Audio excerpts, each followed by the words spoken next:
Para iniciar este tema voy a empezar hablando sobre algunas teorías. Si hemos leído la Biblia en el Antiguo Testamento, Génesis 1:1 dice: y en el principio creó Dios los cielos y la tierra estaba desordenada y vacía, y el Espíritu de Dios se movía sobre las aguas. Básicamente lo que habla esos versículos es sobre la creación del hombre, cómo día a día Dios fue creando la tierra, las estrellas, el sol, la luna. Y sabemos que en el día sexto creó Dios al hombre y en el día séptimo descansó. Conocemos esa teoría, pues la teoría creacionista, llevada a la pintura, pues muy famosa, la creación. La siguiente teoría es en el campo de la ciencia, el famoso Big Bang, hace 13.800 millones de años, una gran explosión que dio lugar a la formación de todo lo que conocemos en este momento. Se crearon las galaxias, se formaron las nebulosas, los asteroides, cometas, sistemas planetarios. Hace 4.500 millones de años se formó la Tierra. Hace 4.000 millones de años aparecieron las primeras moléculas capaces de dar origen a la vida en un futuro cercano. Y hace 3.800 millones de años aparecieron sistemas moleculares que interactuaban entre sí, algo parecido pues a las primeras células. En el recuadro de abajo vemos la evolución desde las primeras moléculas, ¿verdad?, hasta llegar al hombre. Esta pues es la teoría evolutiva, muy defendida pues por la mayoría de los científicos. No es idea entrar en polémica en cuál creer, si en la evolucionista o en la teoría de la creación. No es entrar en polémica, solo es de recordarlas o conocerlas. Sabemos entonces que la teoría de la evolución, a partir de las pequeñas proteínas, fueron uniéndose para formar los aminoácidos esenciales para la formación de las cadenas de DNA, y ahí prácticamente inicia la vida. Hasta este momento llegamos a los dinosaurios. Recordemos en el periodo Jurásico, Cretácico, en el Cretácico tardío, donde pues los grandes dinosaurios reinaban en la Tierra. Pero también sabemos que hace más o menos 66 millones de años un asteroide impactó con la Tierra, específicamente en la península de Yucatán, lo que ocasionó pues la quinta extinción masiva. Esta quinta extinción masiva pues llevó básicamente a la extinción de los dinosaurios. Estudios recientes demuestran que si eso no se hubiera dado, los dinosaurios hubieran reinado la Tierra por mucho tiempo, porque al contrario de que se pensaba que iban en decadencia, se ha demostrado de que no. Y entonces, en una película muy famosa, una frase muy bonita también: la vida siempre se abre camino. Y entonces vuelve a formarse la vida, y hasta llegar pues al Homo sapiens. Este es un esqueleto encontrado en Addis Ababa, Etiopía, por un tal Donald Johanson, que le llamó Lucy. Es un esqueleto de un Australopithecus afarensis, y esta es la famosa Lucy reconstruida a partir de estos fragmentos aproximadamente 1.10 metros, 27 kilos, más o menos 20 años, mujer, al parecer ya había parido y que murió prácticamente también, se supone, pues por múltiples fracturas, pensando que se cayó de un árbol. Tenemos entonces que los Australopithecus son los primeros homínidos, es decir, los que ya caminaban en dos pies, o sea, la bipedestación. Hace 3.5 millones de años, luego aparece el Homo habilis, luego el Homo erectus, hace 150.000 años el Homo neandertal, hasta llegar al Homo sapiens, que sería el Cromañón, y luego el Homo sapiens sapiens, que sería el humano actual. Las dos teorías, la teoría de la creación y la teoría de la evolución. La siguiente teoría es la que habla sobre el cerebro triuno, 3 en 1. Una teoría planteada por Paul MacLean, que habla pues de que el cerebro en el humano es un rompecabezas, por decirlo así, formado por 3 piezas. En primer lugar, pues el cerebro reptiliano, que es el instintivo, el cerebro que está dispuesto siempre a la acción. Consiste pues lo que nosotros conocemos como el tallo cerebral y otros anexos por ahí que luego les voy a mencionar. Luego aparece el cerebro mamífero, donde además se suma la parte emocional, ¿verdad? Lo que es ahora y conocemos ahora como el sistema límbico. Y luego tenemos el cerebro humano, pues, consciente, racional, lógico, donde ya aparecen los hemisferios cerebrales bien desarrollados. Esa es entonces la teoría del cerebro triuno. La evolución habla pues de que no se desecha los órganos, sino que se van perfeccionando, por decirlo así. Y tenemos acá, ¿verdad?, el córtex, el cerebro humano, es la corteza cerebral, donde se da la evolución última. Sistema límbico relacionado con los afectos, los sentimientos, y el cerebro reptiliano, que es el instintivo. En la otra imagen tenemos el arqueopalio, que sería el cerebro primitivo, el paleopalio, que sería el sistema límbico, y el neopalio o neocórtex, que es la corteza cerebral, el cerebro racional. Y tenemos aquí la función de cada uno. Quiero centrarme pues en el cerebro reptiliano, es el encargado pues de los instintos, actuar. Como decía, el cerebro reptiliano está formado por los ganglios basales, el tallo cerebral, el sistema reticular, nada más. Entonces, es una cuestión de un funcionamiento bien primitivo, y lo vemos acá en 3 dimensiones en donde está ubicado. Entonces el cerebro reptiliano, sus funciones son la supervivencia de un sistema binario, huir o pelear, es decir, el instinto primordial es preservar la vida. Si a lo que me voy a enfrentar me enfrento o huyo, no hay más alternativa. Con muy poco o ningún proceso sentimental, yo quitaría ningún proceso sentimental. El cerebro reptiliano pues entonces es el control de la vida, el encargado del control de la vida instintiva. Además se encarga de autorregular el organismo. Ya en anatomía, la parte de fisiología, también vimos el funcionamiento del tallo cerebral y las estructuras que componen el cerebro reptiliano. En otras palabras, no está en capacidad de pensar ni de sentir. Su función simplemente es actuar.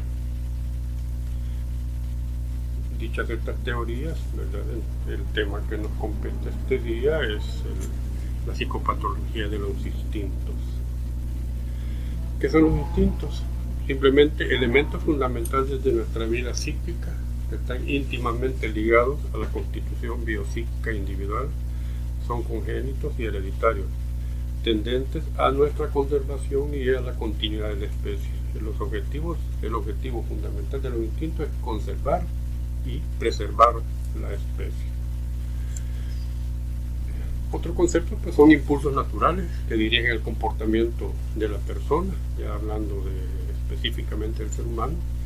Es una conducta innata destinada a aumentar las posibilidades de sobrevivencia de la especie. Los instintos en el hombre son modificados por la experiencia y la razón individual, dando un tipo de respuesta retardada que se denomina pues tendencias instintivas, lo que no ocurre con los animales. Entonces podemos decir que en el humano se llaman tendencias instintivas y en los animales simplemente instintos. Ahora, hay literaturas también que diferencian de tendencias instintivas y necesidades vitales. Voy a hablar en general de instintos. ¿Cuáles son las características de los instintos? Pues innatas. Ya el nuevo ser nace con, no precisa de aprendizaje previo. Son fijos, tienen un lugar siguiendo pautas de comportamiento invariables y fijas. Son específicas y ocurren siempre ante determinados estímulos externos o internos y tienen un sentido de supervivencia para el sujeto o sus allegados. Como vuelvo a insistir, es la conservación y la preservación de la especie. Hay instintos primarios e instintos secundarios. Los instintos secundarios son lo que se llaman necesidades vitales. Los instintos primarios en el caso del hombre son las tendencias instintivas, entonces, pero en general los vamos a llamar como instintos. Entonces tenemos instintos primarios que son precisos para la vida. Estos, su transgresión nos lleva a la muerte, entonces estos son precisos para la vida. ¿Qué características? Mantienen la homeostasis en la función de autoconservación, son rígidos, no podemos flexibilizar, tampoco podemos cambiar, no son desplazables, y pues hay una escasa influencia de lo adquirido. Como decía anteriormente, en el ser humano se puede retardar y eso es lo que se le llama tendencia instintiva. ¿Cuáles son estos instintos primarios? El hambre, la sed, la respiración, la necesidad de evacuación, esfínter vesical, interanal, el sueño y la defensa contra peligro. Esos instintos son primarios y son necesarios para la vida. No comemos, nos morimos, no tomamos agua, nos morimos, dejamos de respirar, nos morimos. El sueño, por ejemplo, ¿cuánto puede vivir una persona sin dormir? ¿Verdad? Nos morimos si pasamos días sin dormir. Y en la pirámide de necesidades de Maslow, pues nos pone en la base prácticamente las necesidades fisiológicas o básicas: alimentación, mantenimiento de la salud, la respiración, el descanso, es decir, el sueño, el sexo. Son necesidades que si no se cumplen no podemos aspirar a las otras necesidades. Estas son básicas, son fundamentales. Es decir, hasta Maslow le daba el valor, aunque él le llamaba necesidades fisiológicas, pero estamos hablando pues de los instintos. También tenemos los instintos primarios, pero que no son precisos para la vida, es decir, no nos vamos a morir si no cumplimos este instinto. Son desplazables, es decir, pueden cambiarse con mayor grado de libertad, o sea, modificarlos, y hay una mayor influencia de lo adquirido. ¿Cuáles son esos instintos primarios que no son imperativos para la vida? La pulsión sexual, el sexo, la pulsión social, la pulsión del cuidado de la prole. Algunos le llaman instinto materno, pero definitivamente se llama pulsión de cuidado de la prole. La pulsión de movimiento y juego, la pulsión exploratoria. Pulsión e instinto tomémoslo como sinónimos, que tienen sus pequeñas diferencias, pero veámoslo así. Tenemos la pulsión sexual, la pulsión social. Todos, la mayoría de animales somos gregarios, es decir, vivimos en comunidad. Se ha demostrado desde los dinosaurios pues, que vivían en comunidades, en grupos. Las abejas, las hormigas son fieles ejemplos de esto. El cuidado de la prole, como decía, el instinto materno.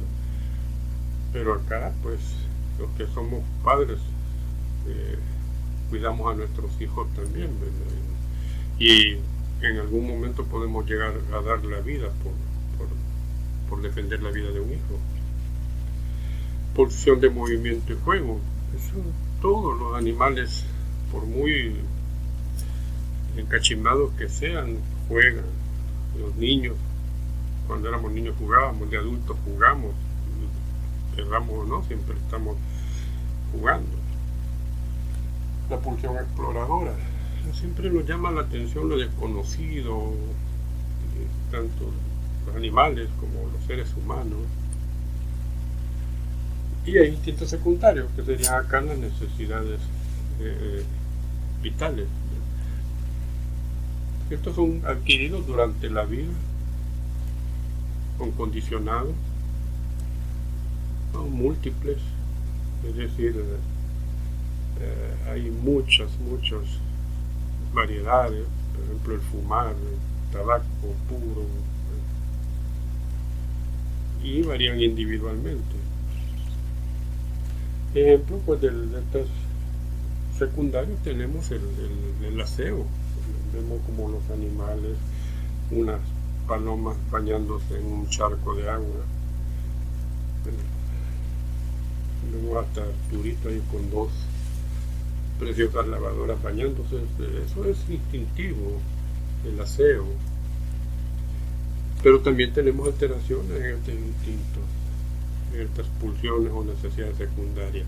Por ejemplo, la rupofobia, que es el miedo a la suciedad. Por eso hay personas que se bañan constantemente, ¿verdad? Lo contrario es que hay personas sucias, malolientes, ¿verdad? Que en la literatura ortodoxa psiquiátrica a esto se le llama gatismo. Ahora, si ustedes revisan en el diccionario de la Real Academia de la Lengua Española, el gatismo es la persona que anda defecada y orinada. Pero en la literatura ortodoxa psiquiátrica, el gatismo significa persona sucia, maloliente. Tenemos el instinto de conservación, de retener lo que yo quiero. Por un lado tenemos el coleccionismo, personas que coleccionan, son acumuladores, coleccionan de todo, basura, estampillas, cigarros, de todo colecciones. Y el extremo sería la prodigalidad, aquellas personas que regalan todo. Tenemos una clasificación clínica práctica de los instintos. Tenemos la función de autoconservación, preservar la vida, y la función conservadora de la especie, prolongar la especie. La función de autoconservación, ¿cuáles son los instintos? En primer lugar tenemos la defensa contra peligros. Es una parte de una película, Los Trolls, muy interesante, ¿verdad? Es entretenida. Y han querido ver cómo el gregarismo se defienden entre ellos. Ante un peligro todos se ponen en alerta. La nutrición la vemos en todos los seres vivos.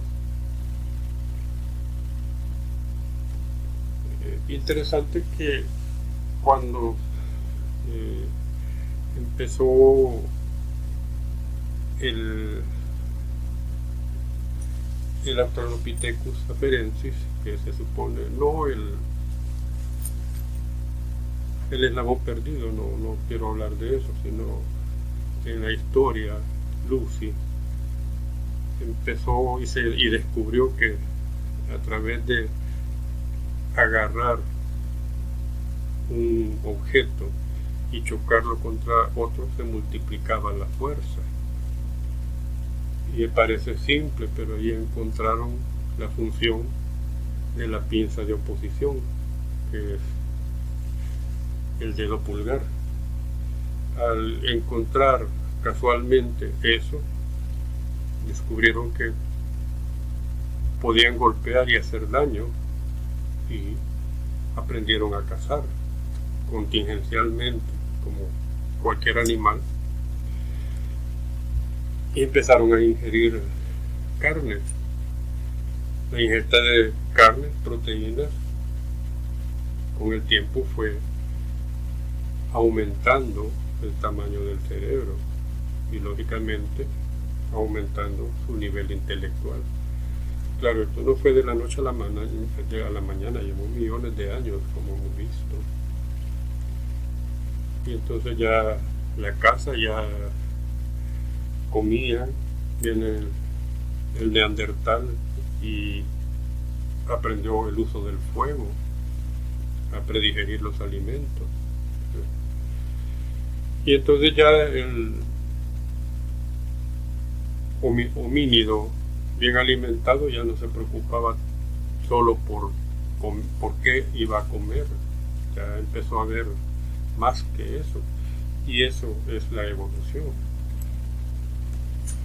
El otro instinto es el sueño, de conservación de la propia vida. Ahora, función conservadora de la especie, tenemos siempre el sexo.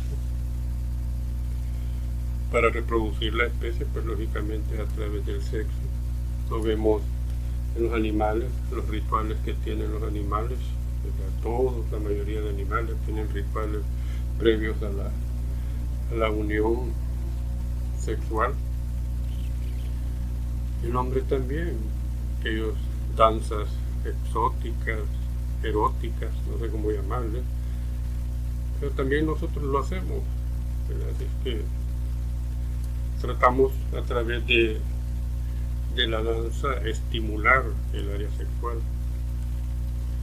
El cuidado de la prole, como ya lo había dicho, desde las aves, mamíferos, una imagen muy impresionante.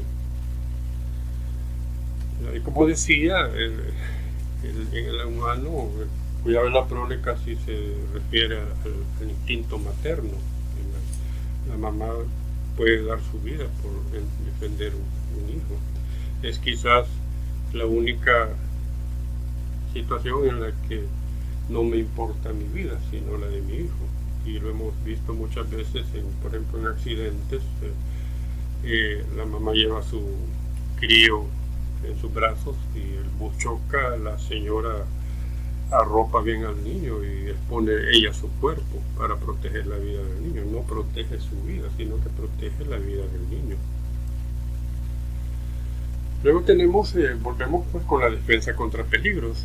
En la defensa contra peligros tenemos la conservación de la propia vida y la agresividad. La conservación de la propia vida es el instinto más importante, ya sea por su naturaleza o por sus consecuencias. El cerebro reptiliano, el objetivo fundamental es conservar nuestra propia vida. Innata en todos los seres organizados, pero para eso se necesita una estructura psíquica con una conciencia lúcida, una justa percepción subjetiva de la situación y un potencial volitivo tremendo, ¿verdad? Es decir, yo me veo amenazado, entre más organizado sea la especie, pues la defensa va a ser, o la protección de la vida va a ser más razonable, más específica. Y vemos, el gato se defiende, pero también huye. Si nosotros vemos un oso, también huimos, no nos vamos a poner a pelear con un animalote de eso, para nada. Pero también cuando el instinto de conservación de la propia vida está alterado, vamos a tener las autolesiones. Esto es bien frecuente verlo en los adolescentes y aquellos aquellos pibitos que son de las modas estas emo, que se autolesionan, y por eso vamos a distinguirlos, no solo por la vestimenta, que andan de negro, sino que usan usualmente manga larga, y es para cubrir sus autolesiones. Muchos creerán de que, e incluso en el hospital psiquiátrico a veces se toma esto como una conducta suicida, ¿verdad? Y no, realmente no es con la intención de quitarse la vida. Cuando uno les pregunta a estos pibitos de que por qué lo hacen, no es por quitarse la vida, sino que para acá el dolor psicológico que están sintiendo lo empañan con el dolor físico que se provocan. No es con la idea de quitarse la vida. Si ustedes van a ver otros de pibitos todos con cicatrices, ¿verdad? Múltiples, es decir, no es primera vez que lo hacen. Ahora ya han cambiado, porque ya casi no lo hacen a nivel de las muñecas ni de los antebrazos, sino que lo hacen en los muslos, ¿verdad? Se usan faldas, se usan pantalones, mucho menos se va a ver, ¿verdad? Ni los papás se dan cuenta. A veces estos niños son llevados al hospital porque el papá le vio la cicatriz, le vio la seña, pero ya cuando son en los muslos es más difícil todavía. Pero las autolesiones no es con el objetivo de quitarse la vida, no, en ningún momento es una conducta suicida. Luego tenemos las mutilaciones. Los deprimidos usualmente suelen automutilarse. El transexual, ¿verdad? Como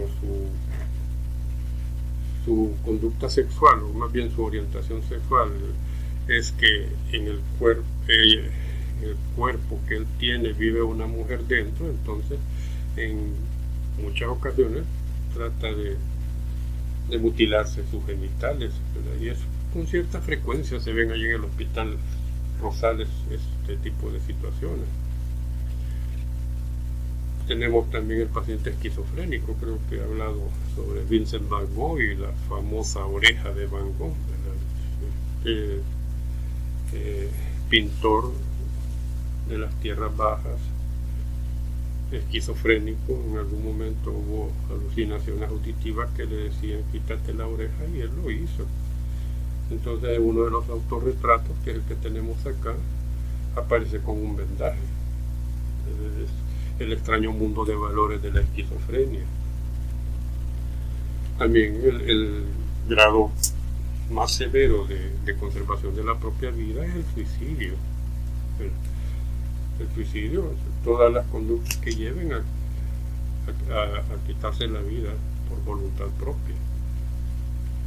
Entonces hay aproximadamente 26 tipos de suicidio, dependiendo de... Esta es una tarea entonces que ustedes investiguen cada uno de ellos, ¿verdad? Los tipos de suicidio según las motivaciones: llamada de atención o grito de ayuda, con finalidad de muerte, como huida, finalista, por venganza, de balance. Por ejemplo, el primero, llamada de atención o grito de ayuda. Muchas veces nosotros tomamos a broma cuando un compañero nos dice que lo tomamos a broma, que nos dice que se quiere quitar la vida, y uno le dice, no, estás loco, no. O no le hacemos caso. Realmente cuando una persona suicida expresa a un compañero, a su amigo, ese es el llamado el grito de ayuda que le está dando, le está diciendo, ayúdame, me quiero matar. Y a veces nosotros con actitudes juguetonas simplemente no le hacemos caso. A los días nos damos cuenta que el pibito se quitó la vida, pues se murió. Entonces, cuando ustedes se topen con este tipo de situaciones, busquen ayuda. Tal vez ustedes no están en la capacidad en este momento de ofrecerla, o sea, de una manera estructurada, pero preocúpense por él. No van a salir, te voy a dar 2 matarratas para que te mueras de una vez. No, ¿verdad? Buscarle ayuda, porque la persona que expresa, a quien le expresa que se quiere quitar la vida, a él directamente le está pidiendo ayuda, y hay que dársela, no hay que darle la espalda. Como ejemplo, por llamar la atención, ¿verdad? Tipos de suicidio según modalidad o método: causas blandas, duras, extrañas, enmascaradas. Investíguenlas según el nivel de regulación e integración social: egoísta, altruista, anómico, fatalista. Según la presencia de planificación previa, para ser accidental, reflexivo, intencional o premeditado, o impulsivo. Alguien de repente llegó, cuando fueron los terremotos en las colinas, en el 2001 en las colinas, que hubo ese deslave, hubo un aumento de suicidios en esa población, porque la gente llegó y vio su casa destruida, y tomó la decisión sin pensarlo de quitarse la vida. Eso se le llama pues impulsivo. Según los resultados: autoagresión no suicida, intento o tentativa de suicidio, suicidio consumado, aquel que se murió, frustrado cuando llega algún metido de los cuerpos de seguridad o de los cuerpos de socorro y lo alcanzaron a bajar de la viga que se había colgado.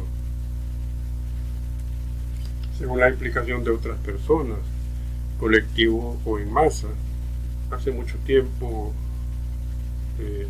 hubieron suicidios en masa, por ejemplo en Waco, Texas, en Guyana, hubieron suicidios en masa inducidos pues por pastores, una secta japonesa.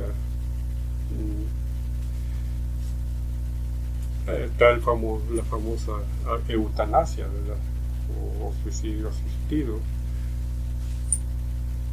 Investíguenlos todos esos tipos de suicidios. Entonces, en el instinto de conservación de la propia vida, el máximo grado, decía, es el suicidio, pero por otro lado también está la agresividad. La agresividad es normal en todos nosotros, bien dirigida, pero en sus extremos, pues la agresividad en su máxima expresión hacia los objetos se llama destructividad. Es cuando la persona en un estado de ira rompe, quiebra todo. Y cuando es dirigido hacia los hombres, hacia las personas, pues se llama homicidio.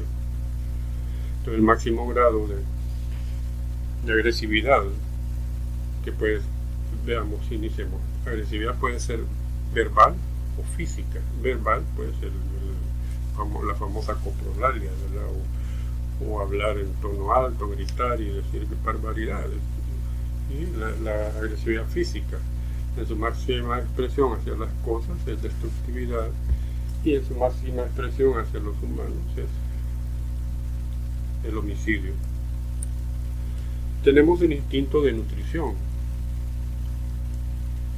Entonces, el instinto de nutrición, tenemos el hambre, el apetito y la sed.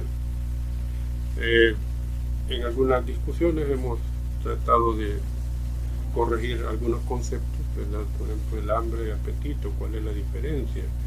Porque muchos hablan de que hiporexia es disminución del apetito. He insistido que es un concepto un poco equivocado. Veámoslo entonces. Hambre es la necesidad cuantitativa de alimento. Es decir, si yo tengo hambre, me voy a gastar cualquier cosa que encuentre, cualquier cosa. Comer, satisfacer la necesidad que tengo, hambre. Su expresión hacia la disminución, entonces, es la hiporexia, y el grado máximo la anorexia. Entonces, ¿cómo lo definimos? Hiporexia es la disminución en la cantidad o ingesta de alimentos. Anorexia es la pérdida total de ingesta de alimentos. Caso contrario es la bulimia, aumento en la cantidad de alimentos. Esto no lo confundamos con anorexia nerviosa ni bulimia nerviosa. Esos son categorías diagnósticas. Estos son simplemente instintos que los pudiéramos catalogar dentro de una presente enfermedad, ¿verdad? Como síntomas, aunque está catalogado como trastornos de los instintos, que hay personas que tienen aquellos grandes atracones, y eso lo pueden ver ustedes cuando tuvieron hoy en la madrugada el parcial de patología. Me imagino que toda la noche pasaron comiendo churros, papitas, tomando café, y lo que menos hicieron fue estudiar, lo que más hicieron fue hartarse. Estos son episodios de bulimia, ingesta voraz o atracones. El apetito es la necesidad cualitativa de alimento. Les he dicho que cuando ustedes van a un restaurante, lo primero que hacen es pedir el menú, ¿verdad? Porque quiero comer algo en especial. Si yo tuviera hambre, pues pido cualquier cosa, lo que esté a la mano, porque yo tengo hambre. En cambio, el apetito no, el apetito es la necesidad cualitativa de alimento. Quiero comer algo en especial. ¿Cuáles son los trastornos del apetito? La sitiofobia, disorexia, la pica y la alotriofagia. ¿Qué es la sitiofobia? Es el miedo a alimentarse. Usualmente los pacientes esquizofrénicos o con trastornos delirantes, más que todo de tipo paranoide, que piensan que les han envenenado la comida, que le han echado veneno al agua y por eso no se hartan. Sitiofobia. La disorexia simplemente se define como los extraños antojos del embarazo. Hemos visto muchas mujeres embarazadas y en los primeros meses tienen unos antojos raros, que quieren hartarse chiribiscos en alguaste. Ya tiene que ir el marido a comprarle chiribiscos en alguaste para cumplir su antojo. ¿Por qué? Porque la creencia un tanto primitiva es que si no se cumple su deseo, el niño va a salir baboso o bocaguada, no sé cómo. Luego tenemos la pica. La pica es la ingesta de sustancias no nutritivas. La literatura actual habla de que la disorexia es parte de la pica, son completamente diferentes. La disorexia es comer antojos. Ahora, si dentro de los antojos se le ocurre comer tierra, entonces ya es pica, ¿verdad? Pero son bien diferentes. La pica es ingesta de sustancias no nutritivas. La más frecuente es el niño que come tierra, pero también hay casos en que comen pelos. Cuando uno llega a una casa y ve un gran hoyo en la pared, que el niño se está hartando los ladrillos. Pudiera no tener mucha significación, pero sí, por ejemplo, las paredes están pintadas, la pintura es a base de plomo, entonces el niño se puede intoxicar con plomo. Si el niño come tierra puede adquirir parásitos, ¿verdad? Si el niño se come los pelos puede hacer una obstrucción intestinal por un tumor de pelos. Entonces, no digo un mascón de pelos, no tumor, un mascón de pelos. Entonces sí, ya puede tener complicaciones bien serias. Y tenemos la alotriofagia. Esto se define como la ingesta de sustancias agrias, ácidas, ¿verdad? Hay gente que suele comer, luego tienen los gustos por carnes en descomposición, carnes podridas, o mucho picante. No pueden comer si no hay mucho picante, mucho condimento. Eso es la alotriofagia. Luego tenemos la sed. El agua es la vida. El agua es la vida. Si no hay agua, no hay vida. Todos tomamos agua. Este se equivocó tomando Coca-Cola, creo que me copié un poco. Pero bueno, la adipsia no es compatible con la vida, por lo tanto no existe la adipsia. Entonces vamos a tener la polidipsia, que es un aumento en la ingesta de líquidos. La polidipsia se pueden dar dos formas: la dipsomanía, dipsosed, manía, locura. Entonces se traduce así del griego.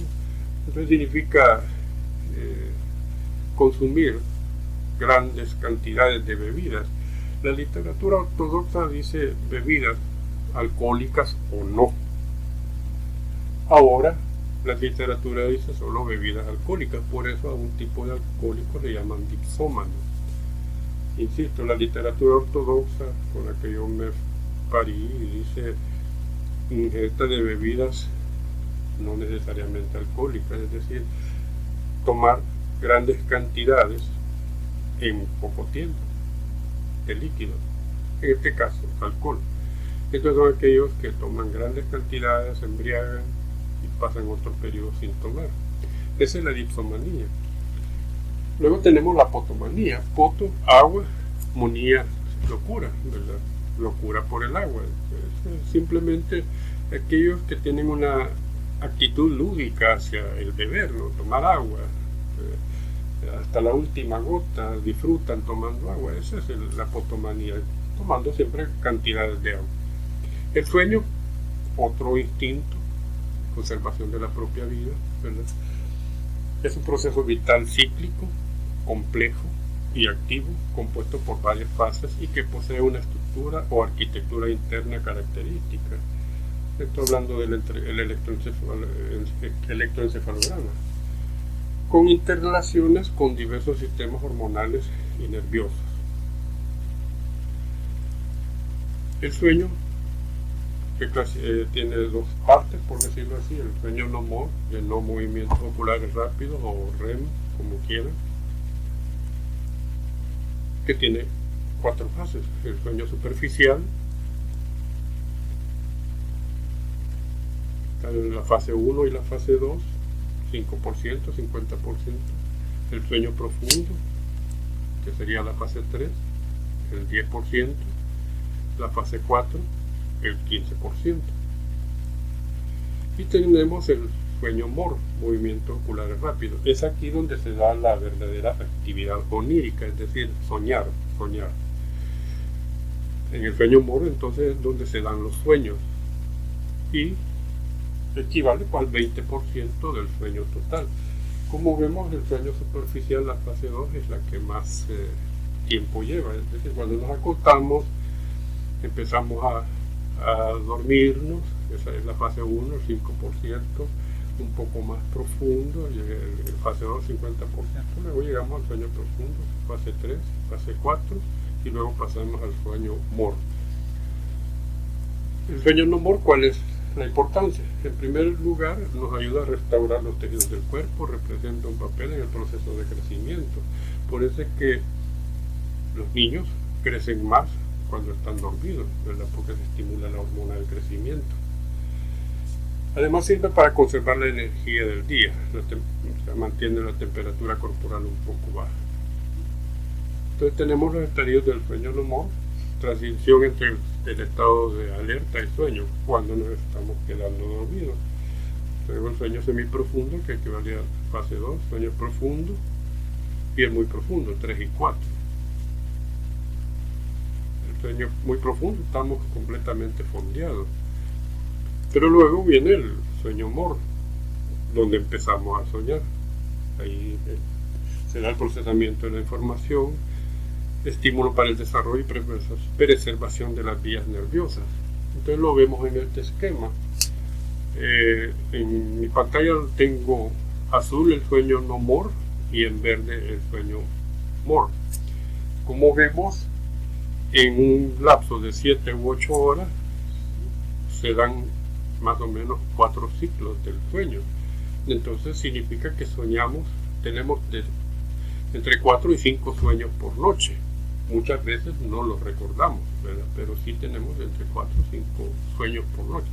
Es importante conocer esto, ¿verdad? A través del polisomnígrafo, ¿verdad? Porque muchos problemas, como lo vamos a ver más adelante, se dan en estas fases del sueño. Y a nivel de electroencefalograma, como decía, cómo se refleja. Tenemos las ondas beta, que son 14 Hz, cuando estamos despiertos, excitados. Las ondas alfa, que van de 8 a 13 Hz. Estamos despiertos, pero relajados, tranquilos. las ondas teta que van de 4 a 7 Hz, un sueño ligero, y las ondas delta. Por eso el sueño profundo, semiprofundo y profundo se le llama sueño delta, porque aparecen estas ondas 0.5 a 3 Hz, que sería el sueño profundo. Y las características ondas se encierran, que son las del sueño MOR. Entonces vemos y podemos deducir cuando esta persona está en esa fase del sueño MOR, porque vemos como parpadeos, movimiento de los ojos a través de los párpados cerrados en las personas. Eso es un reflejo de que esta persona está soñando.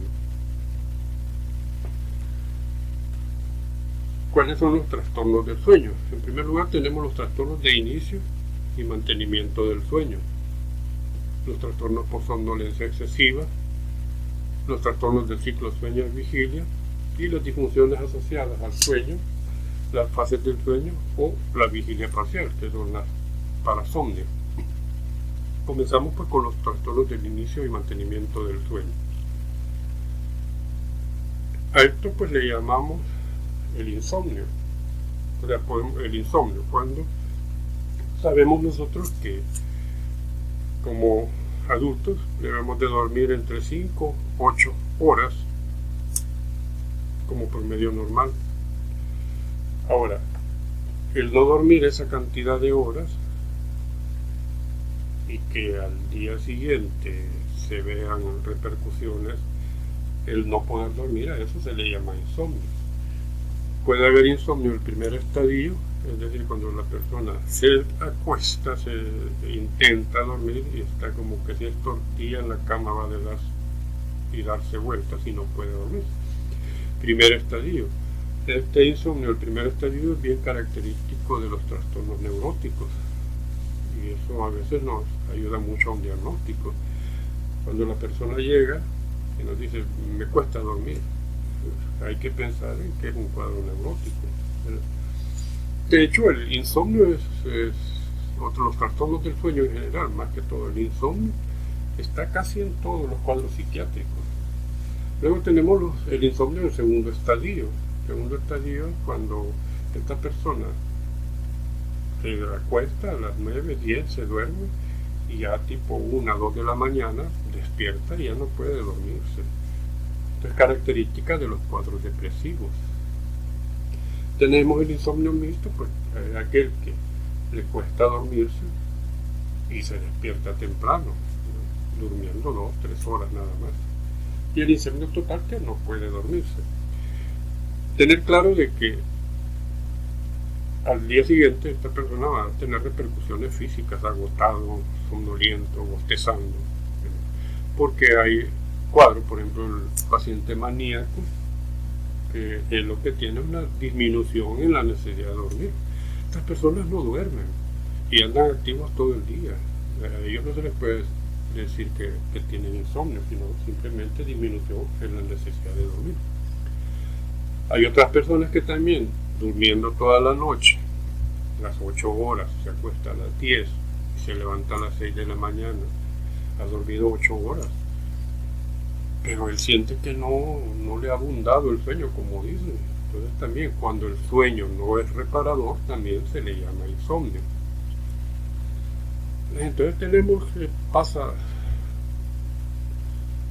12, la 1 y no puede dormirse. Insomnio del primer estadio o insomnio inicial. Insomnio del segundo estadio o insomnio terminal. Luego tenemos los trastornos por somnolencia excesiva. Tenemos la hipersomnia. Cuando usted duerme sus 8 horas tranquilo y en el día pasa durmiendo, se duerme hasta en el baño, sentado, en actividades monótonas se duerme, viendo televisión se duerme. Eso se llama hipersomnia. Son personas que durmiendo bien las 8 horas en el día pasan cabeceando, duermen, más en actividades monótonas.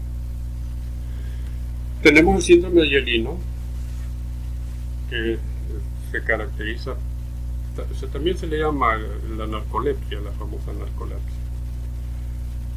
¿Qué vamos a encontrar en el síndrome de Yelino o narcolepsia? En primer lugar, la hipersomnia crítica. Esta persona está ahí y de repente cae casi desmayada, pues se duerme rápido. En cualquier actividad, puede ir incluso manejando y cae dormido. Tiene la famosa cataplejía, que es la pérdida súbita del tono muscular. Esta persona está ahí y de repente cae, pérdida súbita del tono muscular, solo se mantienen los músculos respiratorios activos. Así como comienza, así termina, o sea, rápidamente. Tenemos también la parálisis del sueño. Creo que a la mayoría de nosotros en algún momento nos ha dado esto, que estamos dormidos y despertamos y no nos podemos mover, no podemos gritar, no podemos hacer nada. Y nos entra cierta desesperación, pero aquí está la explicación de lo que es la parálisis del sueño. Cuando uno está en sueño profundo, el cerebro bloquea los músculos del cuerpo para evitar pues que estemos mal de movernos y movernos, porque eso hace también que no conciliemos completamente el sueño. Cuando despertamos, el cerebro se atrasa y no quita el candado de esos músculos, y por eso sentimos la parálisis. Cuando el cerebro nuevamente se activa, entonces nos libera. Una cuestión que no es de preocuparse, pero realmente quienes hemos vivido esa situación, sí nos sentimos preocupados, que no nos podemos mover, no podemos gritar, no podemos hacer nada, pero sí estamos conscientes. Tenemos la alucinosis del sueño. Estas alucinosis son las únicas, dijéramos, normales dentro de las alucinosis.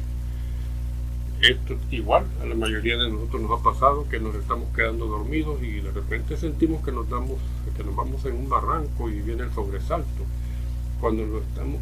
Cuando va de la vigilia al sueño se llaman alucinosis hipnagógicas.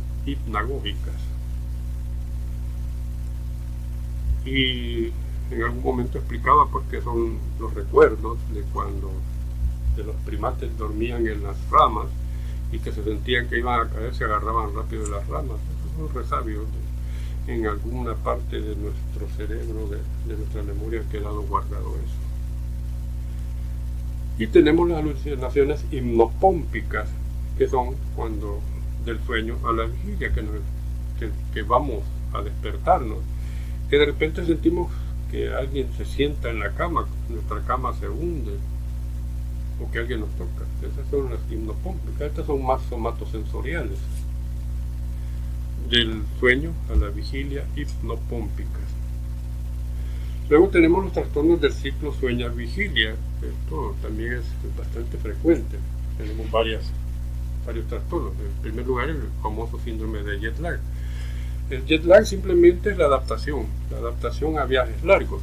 Es más duro viajar de oeste a este y es más fácil adaptarse cuando viajamos de este a oeste. Por cada uso horario que atravesamos es un día de adaptación que necesitamos. Por ejemplo, vamos de El Salvador a España, atravesamos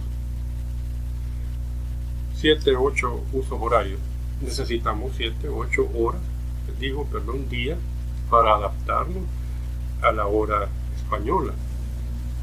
Y por eso es cuando vemos los juegos, digamos, del mundial, que los equipos viajan un buen tiempo antes para aclimatarse, dicen ellos, pero realmente es para tratar el síndrome de jet lag. Porque si la gente que está en China ahora están de día y nosotros estamos de noche, entonces ese viaje, si lo hiciéramos, nos vamos a encontrar ahí emparrando a los chinos y nosotros con un gran sueño.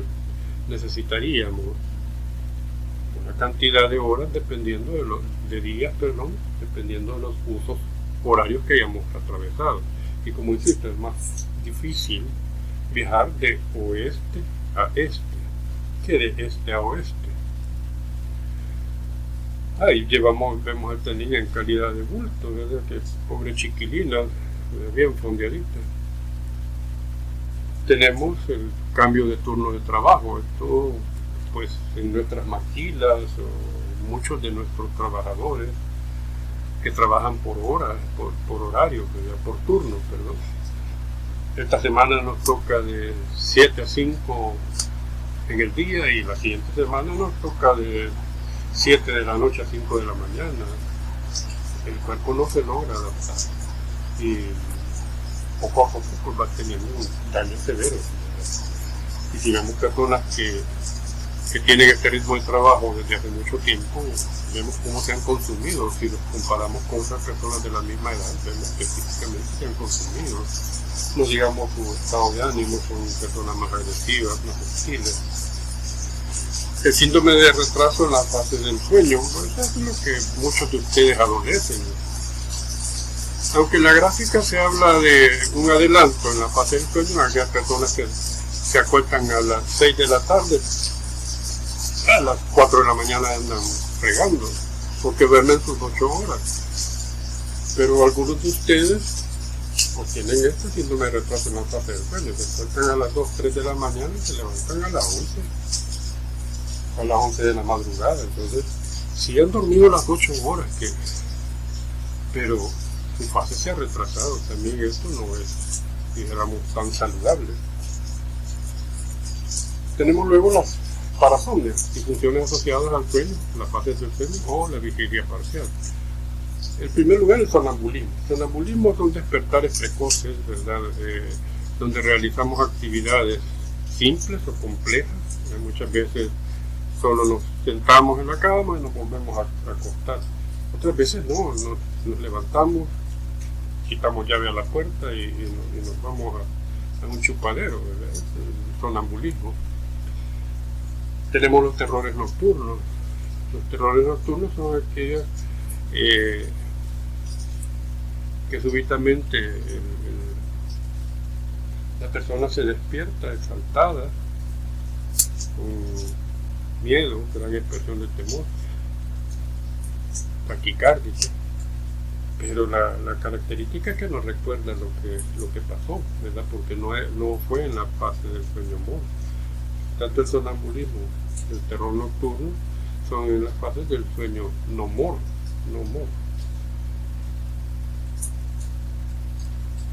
Lo mismo la enuresis, el orinarse en la noche. Usualmente el niño se orina dormido y en las primeras fases del sueño.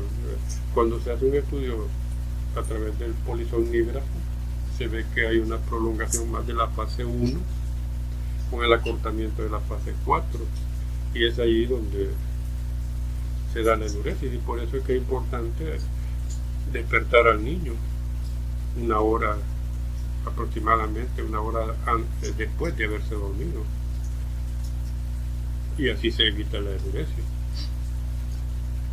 Lógicamente hay otras medidas de sentido común que se tienen que aplicar, ¿verdad? Pero en general la enuresis, más que un trastorno de la eliminación, es un trastorno del sueño, y porque se ha visto a través del polisomnígrafo, pues que hay las fases del sueño no MOR están alteradas.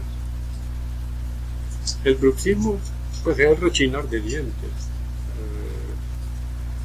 que se debe pues el movimientos involuntarios de los músculos maceteros, ¿verdad? Lo que genera fricción en las piezas dentarias y lo que usualmente ocasiona pues un desgaste. Es un ruido bastante molesto de las personas que lo padecen, pudiendo rechinar los dientes. Lo que se ha sugerido en este tipo de trastornos es poner protectores, ¿verdad?, dentales para evitar el roce, aunque el tratamiento específico es diferente. Luego tenemos las pesadillas. Las pesadillas son específicas del sueño MOR, del movimiento ocular rápido. Por eso es que las recordamos. Cuando tenemos pesadillas, si no nos levantamos agitados, taquicárdicos como el terror nocturno, pero si recordamos, y usualmente son escenas terroríficas, pues sí, las recordamos con temor, ¿verdad? Pero no con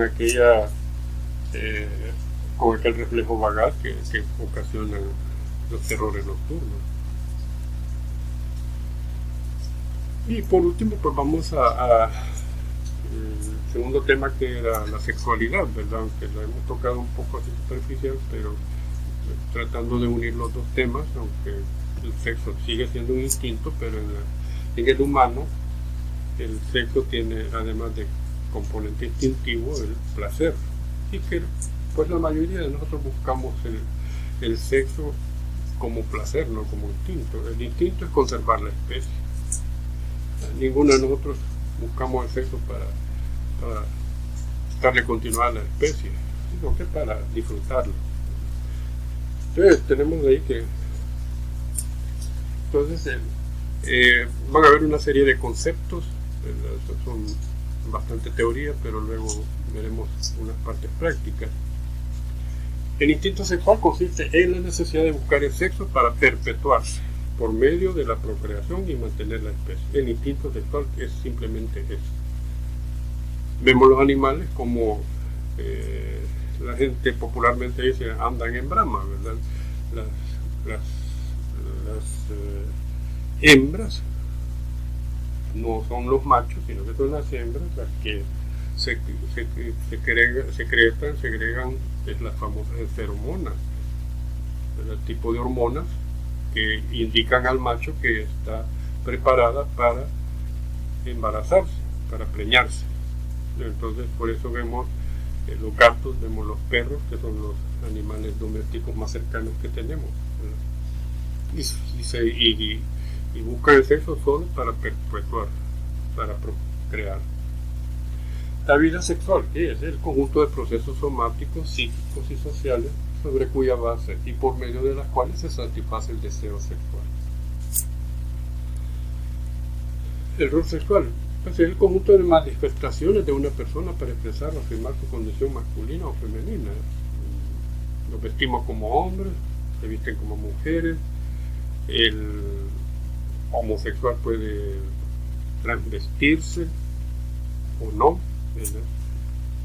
Una persona se puede identificar con su propio sexo, pero adoptar indumentaria u otras exterioridades del sexo opuesto. Es el transvestista no fetichista. La conducta sexual humana tiene condicionamientos culturales, sociales, legales y éticos, y esto pues da lugar a que las definiciones sobre lo que es normal o anormal sean difíciles de precisar. Antes la homosexualidad era catalogada como anormal, ¿verdad? Las nuevas reglas pues dicen que no. Entonces esto cambia con el tiempo dependiendo de la cultura, la religión, la sociedad, todo eso. Otros conceptos, ¿verdad? Sexo, conjunto de características biológicas que definen el espectro de los seres humanos como hembras o como machos. Género es la suma de valores, actitudes, papeles, prácticas o características culturales basadas en el sexo. También refleja las relaciones de poder entre el hombre y la mujer. Y la identidad de género es el grado en que cada persona se identifica como masculino o femenino o alguna combinación de ambos, en el marco de referencia interno, construido a través del tiempo, que permite a los individuos organizar un autoconcepto y comportarse socialmente en relación a la percepción de su propio sexo o género. Esto es percepción, nada más. Orientación sexual es la organización específica del erotismo y el vínculo emocional de un individuo en relación al género de la pareja involucrada en la actividad sexual. Es decir, hacia dónde va dirigida la actividad sexual. Orientación sexual, o es homosexual, o es heterosexual, o es bisexual, o es asexual. Erotismo es la capacidad humana de experimentar las respuestas subjetivas que evocan los fenómenos físicos percibidos como el deseo sexual, la excitación, orgasmo, y que por lo general se identifican como placer sexual. La actividad sexual es una expresión conductual de la sexualidad, donde el componente erótico de la sexualidad es lo más evidente. El vínculo afectivo es la capacidad humana de establecer lazos con otros seres humanos que se construyen y mantienen mediante las emociones. El amor representa una clase de vínculo afectivo. Sexualidad humana, el concepto según la OMS, es el sistema de múltiples niveles que va desde lo biológico hasta lo cultural y cuya función diversa está primordialmente dirigida a ciertos fines. El placer, lo que decía, la reproducción, el afecto, la comunicación, recreación y de intercambios sociales. Entonces La sexualidad humana, quitando la parte reproductiva, que es la meramente instintiva, tiene esas funciones, el placer, también como comunicación. Uno fue estudiante o aún en la vida profesional, uno sale a despabilarse, como decimos, a una salida, un viaje, 1 o 2 días, y va con un grupo de amigas. El calor de la situación termina uno teniendo sexo con alguna amiga, pues, y es lo que usualmente le llaman amigas con derecho o amigos con derecho, sin ningún compromiso ni nada, simplemente recreación. Salud sexual es la integración de los elementos somáticos, emocionales, intelectuales y sociales del ser sexual, que sean positivamente enriquecedores y que potencien la personalidad, la comunicación y el amor. Sexualidad y cultura. Los conceptos de conducta sexual normal o anormal, ya lo habíamos dicho, evolucionan continuamente en la historia, en todas las sociedades y culturas. Los grandes avances científicos han generado importantes cambios ideológicos y prácticos en materia sexual. La penicilina, la píldora y el Viagra, parece. Pero al descubrirse la penicilina, pues ya no hubo tanto riesgo de enfermar severamente, por ejemplo, de sífilis. Ya había un tratamiento para las enfermedades de transmisión sexual en aquel momento. La píldora, bueno, a veces uno temeroso por no dejar embarazada a la amiga, no hay sexo, pues. Entonces la píldora vino a generar muchos cambios. Y el Viagra para muchas personas que ya de cierta edad, pues que se les dificulta la erección, pues esto vino a ayudarles mucho, y todo esto pues ha cambiado la percepción de la sexualidad. Tenemos también que determinación y diferenciación sexual. Tenemos los tipos de sexo: cromosómico, gonadal, somático, acinal, civil y legal, y psicológico. Veamos el cromosómico. La determinación del sexo de una persona tiene lugar en el momento de la concepción, cuando un óvulo es fecundado por un espermatozoide. Sabemos que hay 46 cromosomas, o sea, 23 pares de cromosomas, de los cuales 22 son autosomas y un par sexual, que es el que define el ser hombre o ser mujer, el X mujer y el Y hombre. Sexo gonadal, el típico. El cuerpo de la mujer tiene varios, son las gónadas femeninas o las glándulas sexuales, y el cuerpo del hombre tiene testículos, gónada masculina o la glándula sexual. El atípico, que es básicamente el hermafrodita. En casos raros, tejidos ováricos y testiculares se encontraron en el mismo cuerpo, que es el famoso hermafroditismo. El sexo somático corresponde al aspecto particular del conjunto del cuerpo: estatura, peso, pilosidad, todos los caracteres sexuales secundarios que proporcionan la diferenciación sexual morfológica completa tras la pubertad. Entonces acá vemos en la pubertad, adolescencia, el niño empieza a desarrollar más musculatura, cambia su voz, empieza el vello facial más grande, el tipo de vello púbico triangular, el de la mujer, el romboide, el del hombre, y la mujer, el aumento del tamaño de sus mamas, el vello púbico ginecoide, que es el triangular,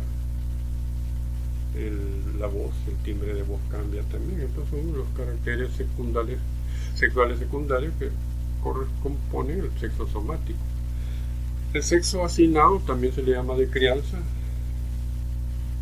Es el asignado por las actitudes de los padres, que responden a la señal del sexo genital, con un comportamiento de diferenciación dimórfica que refuerza la identidad de género del nuevo ser. Determina el modo en que se educará el niño, según las pautas de educación familiar y escolar. Entonces, el sexo asignado, si nació varoncito, niño o niña, lo van a vestir como niño o niña, y el famoso color celeste, el famoso color rosado, que eso son bobadas, pero bueno, son parte de la cultura, y que la niña tiene que jugar con las muñecas y que el niño tiene que malmatarse ahí con los demás bichos atarantados. Es las pautas culturales. Tenemos el sexo civil o legal, en el que está en los registros legales. No hay más comentario que eso. El sexo psicológico hace referencia a cómo los individuos tienden a considerarse a sí mismos como hombres o mujeres y cómo lo manifiestan de una forma pública. Aquí tenemos el famoso transexualismo, el famoso homosexual, ¿verdad? Ellos, cómo se ven ellos, como hombres o como mujeres, dependiendo del sexo que tienen, ¿verdad? Y a qué quieren pertenecer. También hay que hablar de algunos mitos. Estos son mitos. La relación sexual debe ser iniciada por el hombre, eso es paja, eso no somos únicamente los que vamos a iniciar la relación sexual. En otras culturas vemos, por ejemplo, las geishas, vamos a hablar un poco más adelante de la cultura hindú. Las mujeres se han especializado, y aunque ustedes les puedan decir que son prostitutas, cortesanas, ¿no? Sí, han llegado a perfeccionar la técnica de la sexualidad. El hombre siempre debe estar dispuesto, tampoco, eso es un mito. El sexo debe ser siempre natural y espontáneo. Hablar de él o de maniobras lo hacen perder su parte excitante, tampoco.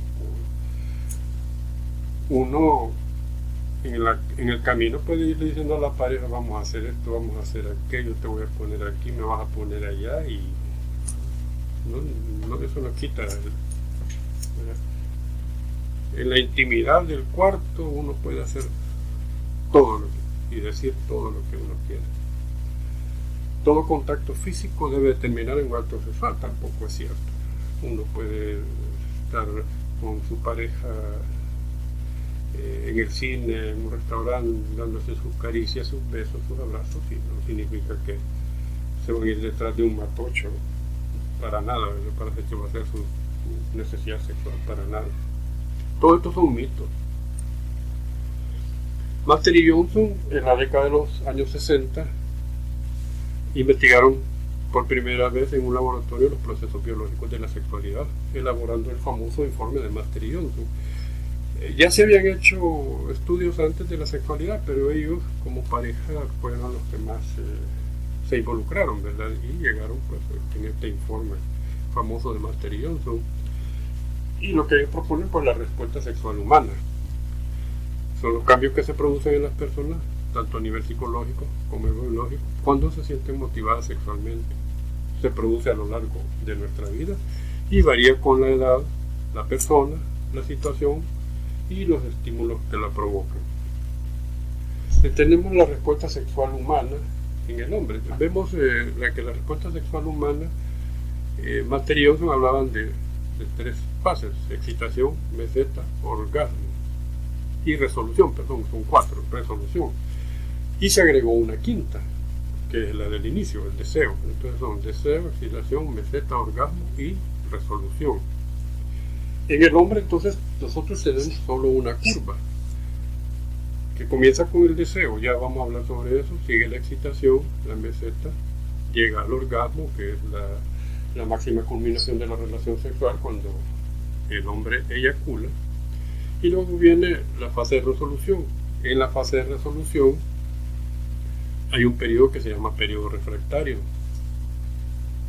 En este periodo refractario el hombre no puede volver a excitarse, es decir, volver a tener una erección tan pronto.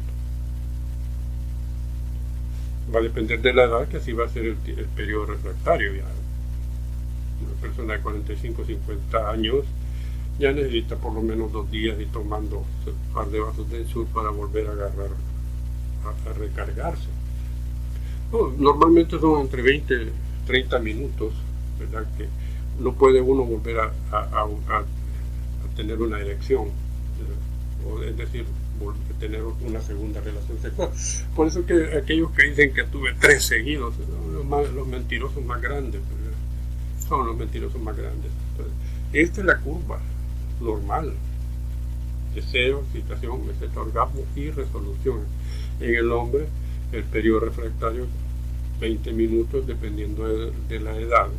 Este tiempo se va prolongando, puede ser más largo, que necesite pues la persona más tiempo para volver a estimularse, es decir, volver a tener una erección y tener otra relación sexual. Insisto, es paja aquel que dice que hice 3 seguidos. Mentira, mentira. En cambio, la mujer tiene 3 curvas. 3 curvas. La primera curva siempre deseo, excitación, meseta, orgasmo. Y esta es la mujer. En la primera curva vemos, llega a la excitación, meseta, y tiene múltiples orgasmos, la que le llaman multiorgásmica. Hay mujeres que tienen un solo orgasmo, no es problema. Hay mujeres que tienen múltiples orgasmos, 2, 3, 4, 5, 6. Se sacó la lotería si tiene esa cantidad de orgasmos. Hay mujeres que no alcanzan un orgasmo. Un buen porcentaje de mujeres nunca llegan a un orgasmo, pero sí, eso no significa que no haya placer en ellas. Entonces tienen, como por decir así, orgasmitos. Siempre es placentero, siempre es placentero. Entonces hay orgasmitos. En la mujer no hay periodo refractario, lógicamente. Y la última curva es aquellas mujeres que deseo, excitación, meseta, orgasmo, y en 2 minutos ya se ha dado la consumación del hecho. Entonces, esas son las curvas de la sexualidad humana normal. Veámoslo teóricamente. Deseo es la apetencia de placer, ¿verdad? Tenemos como pareja ganas de tener sexo. Esta parte es bien importante, aunque Matthew Johnson no la contemplaron, pero como decía, luego se agregó, porque es una parte bien importante: el deseo, las ganas de tener sexo, llegar, uno viene a trabajar, la mujer puede estar o no deseosa, pero esto a veces es el principal fallo en las parejas, ¿verdad? Que el sexo se vuelve una cuestión tan mecánica que nos acostamos, sexo y ya estuvo, y eso es todas las noches o cada cierto tiempo, depende cómo la pareja se ha acostumbrado. En las parejas recién conformadas, hablando de relaciones normales, ¿verdad?, dentro de un matrimonio, pues la luna de miel, que puede durar 2 años, el sexo, el desayuno, almuerzo, cena y antes de acostarse, es frecuentísimo. Pero con el tiempo se van distanciando, y en general se habla pues de que la mayoría de parejas, ya después de 2, 3 años de establecidas, tienen sexo 2 veces a la semana, 2 veces al mes. Ellos deciden cuándo, y así se sienten bien, así se han acomodado. Hay, por ejemplo, culturas, ciertas tribus africanas, los mexicanos, que se la llevan de grandes machos, y ustedes ven la frecuencia, hay unas curvas por ahí, no las traigo, pero comparan el sexo en los diferentes países.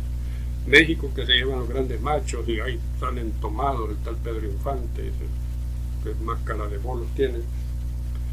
Pero las estadísticas ahí señalan de que el mexicano tiene sexo 1 vez al mes con su pareja.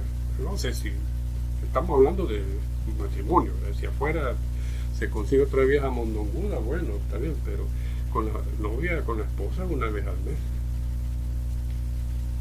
Y se han encontrado tribus africanas que tienen 10, 15 años de estar emparejados, ahí tienen sexo 2 veces al día. Es una gran diferencia, pero eso es cultural. Luego viene la fase de excitación. Aquí vemos los cambios que se van dando en los genitales o en general en el cuerpo.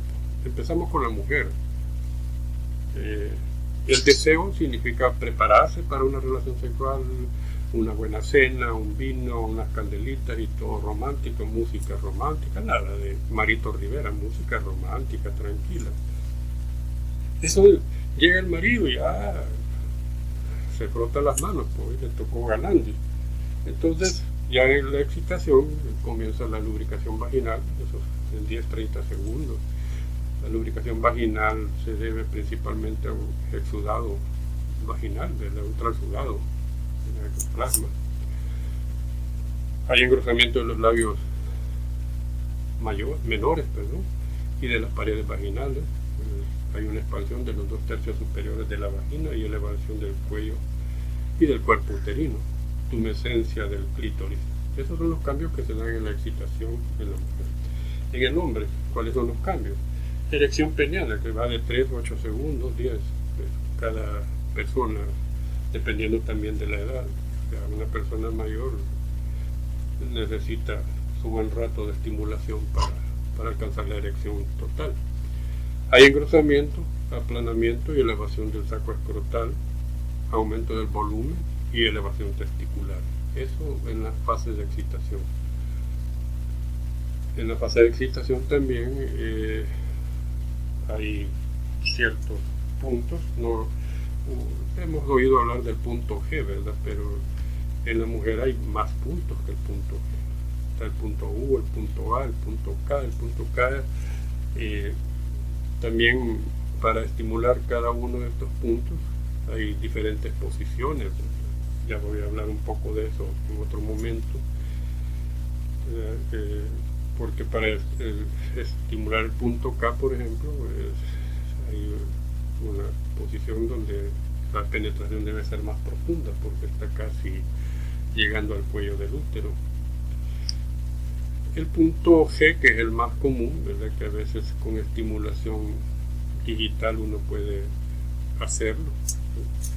Entonces decimos que para alcanzar una máxima excitación podemos estimular como la imaginación nos debe, la oral, digital, como querramos. En el sexo, cuando es consentido por la pareja, se vale de todo.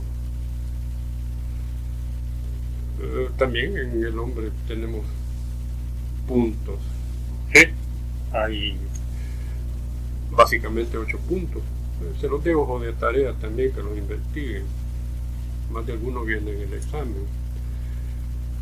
Hay varios puntos que tal vez en el caso de la mujer potencian el orgasmo, o hay ciertos o diferentes tipos de orgasmo. Por ejemplo, en el punto K en la mujer hay uno de los famosos orgasmos en carpa, que son muchos más sensibles. Entonces en el hombre la estimulación de estos puntos también nos aumenta la excitación. A veces hay tabú y por eso es que no muchos permitimos este tipo de por ejemplo, el que está acá es el punto G masculino, que es el punto prostático, ¿verdad? Pero cómo se estimula a través de palpación anal, ¿verdad? Entonces no muchos culturalmente aceptamos eso, pero insisto, hay 8 puntos. Hay también juguetes, los famosos juguetes sexuales, ¿verdad? Lo que llamamos vibrador. Tenemos femenino, tenemos masculino, el que tenemos a la derecha en color café, masculino, que es para estimular el punto P, prostático. Aquí no vienen esas cuestiones, ¿verdad? Solo vienen para mujeres. Luego tenemos la fase de meseta. En la mujer se forma la plataforma orgásmica. ¿Qué significa la plataforma orgásmica? Que se estrecha el tercio distal de la vagina para hacer más sensible la penetración, ¿verdad? Que el pene se sienta más apretado, como decimos, y elongación de los 2/3 proximales de la vagina, como para recolectar la mayor cantidad de semen. se da la piel sexual, que es una decoloración de los labios menores. Hay una secreción mucoide de las glándulas de Bartolino que ayudan a la lubricación y se oculta el clítoris. En el hombre que tenemos, pues, aumento de la circunferencia coronal del pene, hay una tumescencia testicular de un 50 al 100%, rotación y elevación testicular completa. Hay un matiz purpúreo en la corona del pene, hay una secreción mucoide de las glándulas de Cooper, también que ayudan en la lubricación. Pero recordemos que la lubricación más importante en la vagina es el transudado, no es la glándula de Bartolino. Las glándulas de Bartolino son pequeñitas y una gotita de lubricante lo que genera que no son capaces de mantener esa lubricación por todo el tiempo que dure la relación sexual, ¿verdad? Luego viene la fase orgásmica. En la mujer, pues, una respuesta pélvica en el momento del orgasmo. Hay movimientos de entrada y salida del pene, ¿verdad? La pelvis se mueve, como dijéramos, automáticamente. Las contracciones del útero, hay una relajación mínima de la abertura cervical externa, como para favorecer la entrada del semen al útero. Hay contracciones de la plataforma orgásmica, hay intervalos de 8 segundos, cada 5 o 12 contracciones, y luego cada 3 o 6 contracciones. También hay contracciones del esfínter anal y contracciones del esfínter uretral externo, esto es más irregular. En el hombre, en la fase de meseta se puede dar la inminencia eyaculatoria, es decir, se siente que ya va a eyacular. Uno puede controlar hasta cierto punto la eyaculación, la inminencia eyaculatoria. Pero ya cuando en la fase orgánica, que es la eyaculación, es decir, la expulsión del semen a la vagina, eso ya no se puede detener. Entonces se dan las contracciones de los órganos accesorios de la reproducción. Hay relajación del esfínter vesical externo, hay contracciones de la uretra peniana, es por eso que se sienten como se tiran los chorros de semen. Y hay, lógicamente, también contracciones del esfínter anal. Decir también, porque hay cierta inquietud en el orgasmo femenino.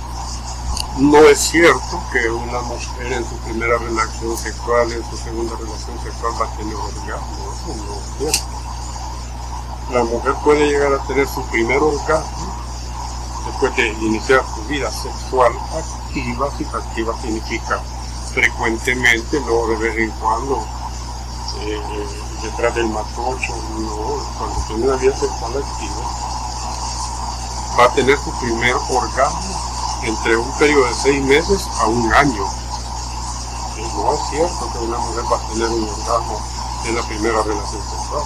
De hecho, la primera relación sexual, si el hombre no tiene experiencia, para la mujer va a ser bastante traumante la relación sexual, pues, porque la ruptura del himen puede ser tremendamente dolorosa y tanto la dilatación de la vagina puede ser dolorosa. Hay algo que puede llegar a generar una disfunción sexual, como es la vaginitis, ¿verdad? O la dispareunia posteriormente. Por eso entonces la mujer en su primera relación sexual debe de toparse con una persona que conozca sobre esto, que no vaya a ser un bruto orangután que no va a llegar a penetrarla, porque va a ser tremendamente traumático. Y aunque fuera una persona tranquila y con paciencia y todo eso, no va a tener un orgasmo hasta después de 6 meses de iniciada una vida sexual activa. No es una relación sexual de vez en cuando, activa. Y por último tenemos la fase de resolución. La fase de resolución en la mujer, hay un retorno rápido del orgasmo con pérdida retardada de la vasocongestión pélvica. Acuérdense que se da una vasocongestión pélvica. La pérdida de la piel sexual y la coloración se va perdiendo, va adquiriendo su color natural nuevamente de una forma rápida. Subsistencia de la vasocongestión pélvica como etapa secundaria de una manera u otra. Y hay pérdida de la tumescencia del clítoris y recuperación de su posición. En el hombre, ya decíamos el periodo refractario, donde el pene se pone flácido, al inicio la primera etapa es rápido, luego es lenta la pérdida de la erección, y que en este periodo refractario no puede volver a ser excitado. En cambio la mujer puede continuar muchas veces, ¿verdad? En el caso de la mujer multiorgásmica, pero en la mujer hay periodo refractario, entonces puede seguir siendo estimulada. Traía acá unas imágenes de unos libros sagrados de la India, el famoso Kama Sutra y el Ananga Ranga. La gente cree que es Kama Sutra, pero no, es el Ananga Ranga, que es el tratado de sexualidad. Y ahí vemos imagino que es hindú, ¿no?, las diferentes posiciones que ellos tienen. El Kama Sutra y el Ananga Ranga no es el que vemos, que es más pornografía que otra cosa, imágenes, no. Si tienen la oportunidad de leer el Ananga Ranga se van a dar cuenta que allí no hay imágenes, ¿verdad? No hay imágenes, sino que son descripciones de cuáles son las posiciones. Y en las imágenes que tenemos ahí vemos algunas posiciones del Ananga Ranga. Esto es sexualidad, esto es arte, no es ir a descargar simplemente una necesidad.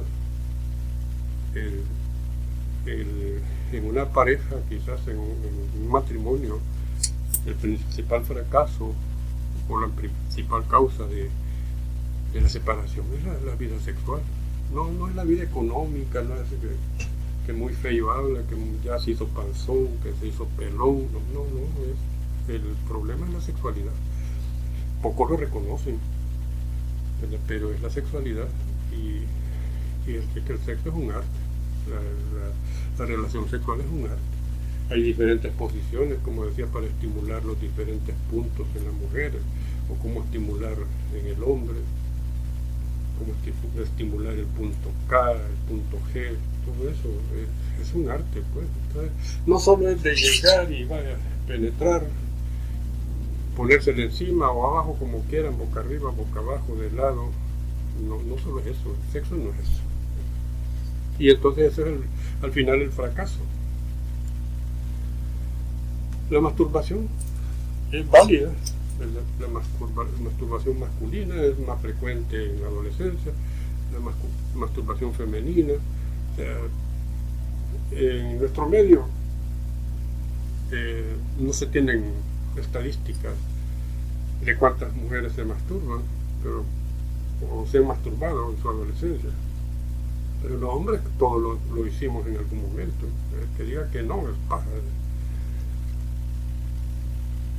También a la masturbación se le llama onanismo, a la masturbación masculina, onanismo. Pero revisando los textos bíblicos, Onán, si ustedes recuerdan esa historia, el hermano mayor murió y la tradición era de que el siguiente hermano se quedaba con la esposa del hermano mayor para continuar la línea o el linaje del hermano mayor. Y a Onán eso no le gustó. Entonces, ¿qué hacía Onán? Simplemente eyaculaba afuera, ¿verdad? Entonces eso no es. Entonces, cuando le dice onanismo, realmente no se refería a Onán bíblico, porque Onán lo que hacía era eyacular fuera, el famoso coitus interruptus, terminar fuera. Entonces la Biblia dice, botaba sus semillas para no embarazar a la mujer del hermano mayor. Por eso Dios lo castigó. Buscando siempre el tal Onán, se llegué a a encontrar que hace años salió una película que se llamaba Conan el Bárbaro. No sé si tuvieron la oportunidad de verla, es viejísima, con Arnold Schwarzenegger. Pero encontré que Conan el Bárbaro viene de Onan el Bárbaro. Realidad o ficción, no lo sé. La cosa es que el rey Onan era el rey de Pajonia. Búsquenlo en la literatura, búsquenlo ahí en internet, pongan rey Onan, rey de Pajonia, y van a encontrar la historia. La historia habla de que por eso viene de hacerse la paja o pajeada, porque el rey Onan se masturbaba, según lo que dice ahí, hasta 300 veces al día. Es imposible creerlo, pero que obligaba a sus súbditos también a masturbarse. Entonces era un culto a la masturbación. Entonces el onanismo viene de esto, no de Onán bíblico, según la leyenda, como digo, fantasía o no, aunque se han encontrado ruinas, no sé si en Asia, en África, de Pajonia. Léanlo, no creo que no hay ningún problema en buscarlo. También aquellos tabús, ¿verdad?, de que el que se masturba le salen pelos en la mano. Jamás va a ser eso, pues en las manos, en las palmas y en las plantas de los pies no hay folículos pilosos, así que por más que nos masturbemos no nos van a salir pelos en la mano. Dice que no practica el físico-culturismo, sino que el onanismo, ¿verdad? Por eso lo vemos de un solo lado. Bien, para terminar, los instintos